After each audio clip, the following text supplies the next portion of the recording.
En el vídeo de hoy inauguramos nueva sección, Rompiendo mitos. El mito con el que vamos a empezar está relacionado con la sublimación del yodo. Como vimos en el anterior vídeo, la sublimación es el paso directo de sólido a gas sin pasar por el estado líquido. Este es un fenómeno que, junto con los otros cambios de estado, se suele explicar en las clases de ciencias.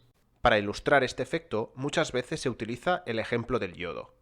Podemos ver lo habitual que es este ejemplo haciendo una simple búsqueda por Google o en YouTube.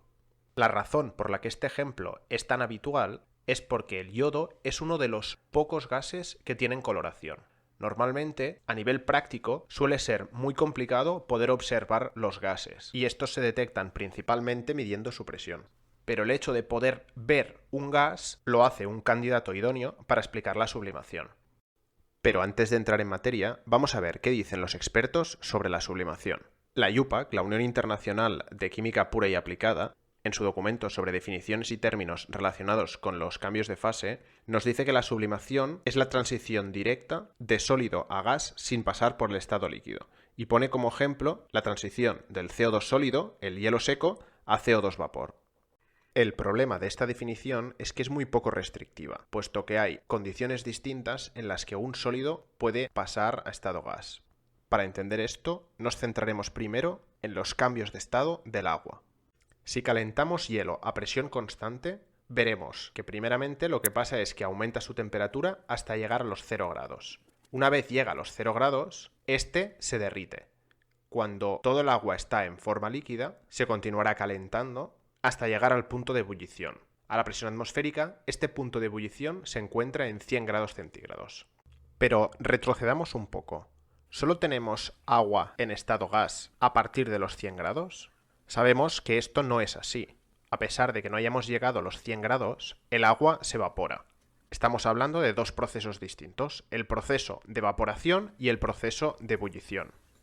Las diferencias principales entre estos dos procesos son que en el caso de la evaporación se trata de un proceso superficial, mientras que para la ebullición es un proceso que afecta a toda la masa del líquido, y por otra parte, la evaporación se puede dar a cualquier temperatura, siendo más importante a mayor temperatura, mientras que la ebullición se da a una temperatura constante, la temperatura de ebullición, que es para cada sustancia una determinada dependiendo de la presión a la que tengamos el sistema.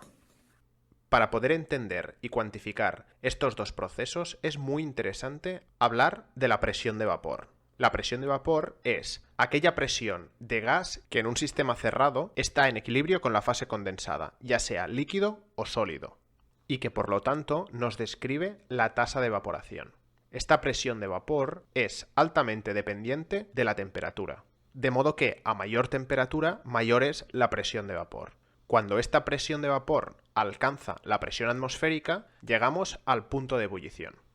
Hasta aquí todo correcto. Todos sabemos que el agua del mar se evapora, que con este vapor se forman las nubes y finalmente este agua condensa para producir la lluvia. Sin embargo, si os habéis fijado bien, hemos dicho que la presión de vapor es la presión del gas que está en equilibrio con su fase condensada, ya sea líquida o sólida. Es decir, los sólidos también tienen presión de vapor, también se evaporan.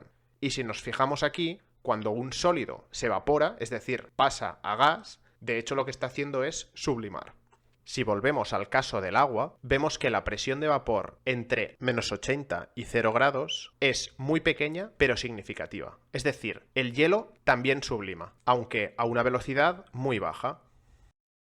Por otra parte tenemos el caso del dióxido de carbono, el ejemplo que utiliza la IUPAC en su definición de sublimación. El dióxido de carbono, a presión atmosférica, no puede estar en estado líquido, de modo que, siendo un sólido, tendrá una determinada presión de vapor y por lo tanto sublimará, de modo equivalente a evaporarse, hasta llegar a la temperatura de sublimación, lo que sería el equivalente a la temperatura de ebullición, en la cual pasará totalmente de sólido a gas. En este ejemplo se puede ver claramente el problema de nomenclatura que hay. Para el caso de los líquidos tenemos las palabras evaporación y ebullición para indicar fenómenos distintos, mientras que para los gases solo tenemos el término sublimación. Viendo la confusión que puede generar esto, diversos autores han sugerido incluir un nombre ya sea a la sublimación equivalente a la evaporación, a la que llaman nihilation, o a la sublimación equivalente a la ebullición, a la que llaman boilimation, de boiling, hervir, y sublimation, sublimación.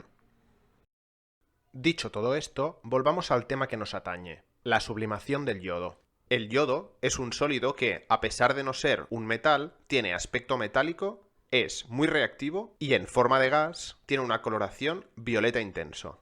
Cuando se explica su sublimación, no se suele hacer la diferenciación que acabamos de apreciar. Y por este motivo, mucha gente, alumnos, profesores e incluso científicos, creen que aquellas sustancias que subliman no pueden fundir, es decir, pasar del estado sólido a líquido.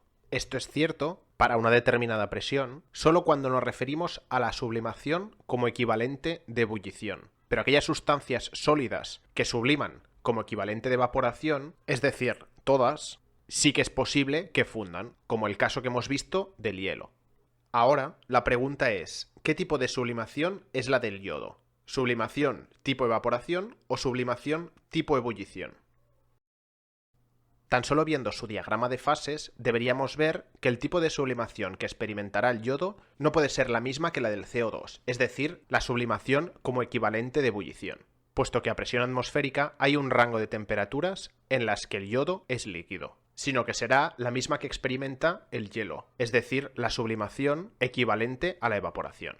A pesar de esto, para confirmar nuestra hipótesis, vamos a intentar fundir yodo.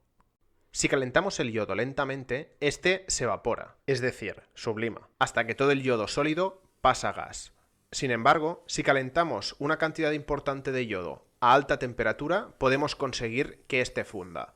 Veremos mejor este yodo fundido si lo tiramos dentro de un vaso de agua.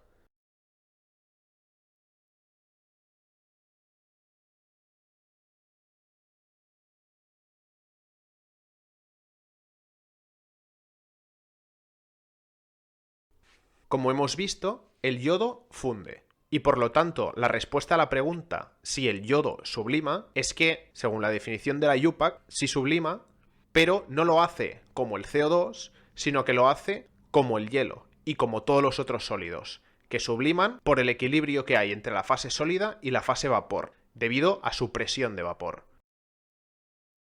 Si eres alumno, puedes contarle todo esto a tu profesor de química. Seguro que le sorprenderás. Si eres profesor, asegúrate de explicar bien el concepto de sublimación y de no aumentar demasiado la temperatura cuando hagas el experimento de la sublimación del yodo, puesto que si lo haces, el yodo fundirá y ya no estará sublimando, sino que se estará evaporando. Seas quien seas, espero que disfrutes y aprendas con estos vídeos. Compártelos con tus compañeros y visita aprendecienciaencasa.com para más ciencia en tu casa.